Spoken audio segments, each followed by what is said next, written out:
How to use the will. To set about getting rich in a scientific way, you do not try to apply your willpower to anything outside of yourself. You have no right to do so anyway. It is wrong to apply your will to other men and women in order to get them do what you wish done. It is as flagrantly wrong to coerce people by mental power as it is to coerce them by physical power. If compelling people by physical force to do things for you reduces them to slavery, compelling them by mental means accomplishes exactly the same thing. The only difference is in methods.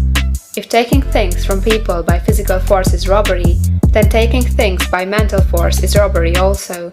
There is no difference in principle. You have no right to use your willpower upon another person, even for his own good, for you do not know what is for his good. The science of getting rich does not require you to apply power or force to any other person in any way whatsoever. There is not the slightest necessity for doing so. Indeed, any attempt to use your will upon others will only tend to defeat your purpose.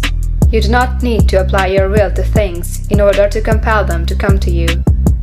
That would simply be trying to coerce God and would be foolish and useless as well as irreverent.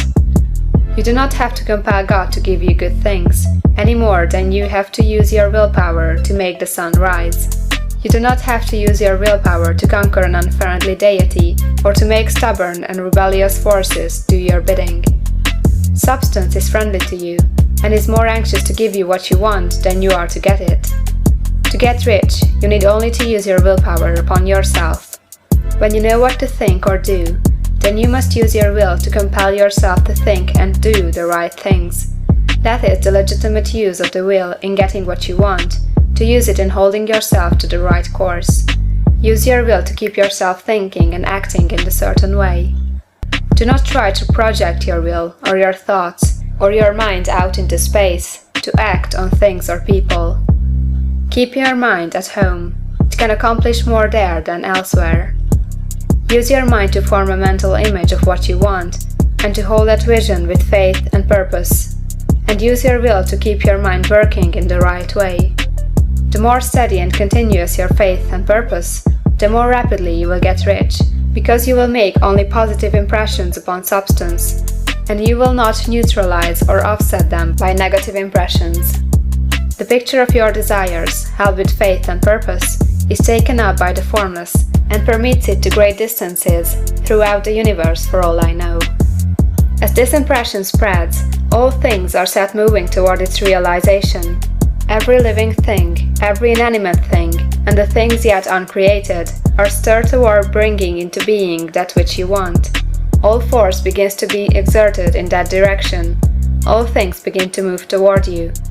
The minds of people everywhere are influenced toward doing the things necessary to the fulfilling of your desires, and they work for you unconsciously.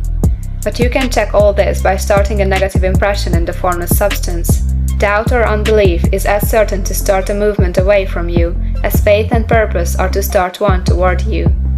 It is by not understanding this that most people who try to make use of mental science in getting rich make their failure. Every hour and moment you spend in giving heed to doubts and fears, every hour you spend in worry, every hour in which your soul is possessed by unbelief, sets a current away from you in the whole domain of intelligent substance. All the promises are unto them that believe, and unto them only. Notice how insistent Jesus was upon his point of belief, and now you know the reason why. Since belief is all important, it behooves you to guard your thoughts, and as your beliefs will be shaped in a very great extent by the things you observe and think about, it is important that you should command your attention. And here the will comes into use, for it is by your will that you determine upon what things your attention shall be fixed. If you want to become rich, you must not make a study of poverty. Things are not brought into being by thinking about their opposites. Health is never to be attained by studying disease and thinking about disease. Righteousness is not to be promoted by studying sin and thinking about sin. And no one ever got rich by studying poverty and thinking about poverty. Medicine as a science of disease has increased disease. Religion as science of sin has promoted sin. And economics as a study of poverty will fill the world with wretchedness and want. Do not talk about poverty. Do not investigate it or concern yourself with it. Never mind what its causes are. You have nothing to do with them. What concerns you is the cure. Do not spend your time in charitable work or charity movements. All charity only tends to perpetuate the wretchedness it aims to eradicate.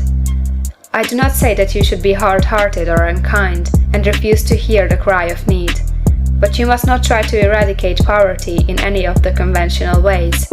Put poverty behind you, and put all that pertains to it behind you and make good. Get rich, that is the best way you can help the poor. And you cannot hold the mental image which is to make you rich if you fill your mind with pictures of poverty. Do not read books or papers which give you circumstantial accounts of the wretchedness of the tenement dwellers, of the horrors of child labor, and so on. Do not read anything which fills your mind with gloomy images of want and suffering. You cannot help the poor in the least by knowing about these things, and the widespread knowledge of them does not tend to all to do away with poverty. What tends to do away with poverty is not the getting of pictures of poverty into your mind, but getting pictures of wealth into the minds of the poor. You are not deserting the poor in their misery when you refuse to allow your mind to be filled with pictures of that misery. Poverty can be done away with, not by increasing the number of well-to-do people to think about poverty, but by increasing the number of poor people who purpose with faith to get rich. The poor do not need charity, they need inspiration. Charity only sends them a loaf of bread to keep them alive in their wretchedness, or gives them an entertainment to make them forget for an hour or two, but inspiration will cause them to rise out of their misery. If you want to help the poor, demonstrate to them that they can become rich. Prove it by getting rich yourself. The only way in which poverty will ever be banished from this world is by getting a large and constantly increasing number of people to practice the teaching of this book. People must be taught to become rich by creation, not by competition. Every man who becomes rich by competition throws down behind him the ladder by which he rises and keeps others down, but every man who gets rich by creation opens a way for thousands to follow him and inspires them to do so.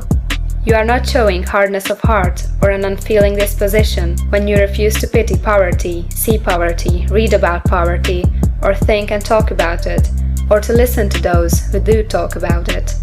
Use your willpower to keep your mind off the subject of poverty and to keep it fixed with faith and purpose on the vision of what you want.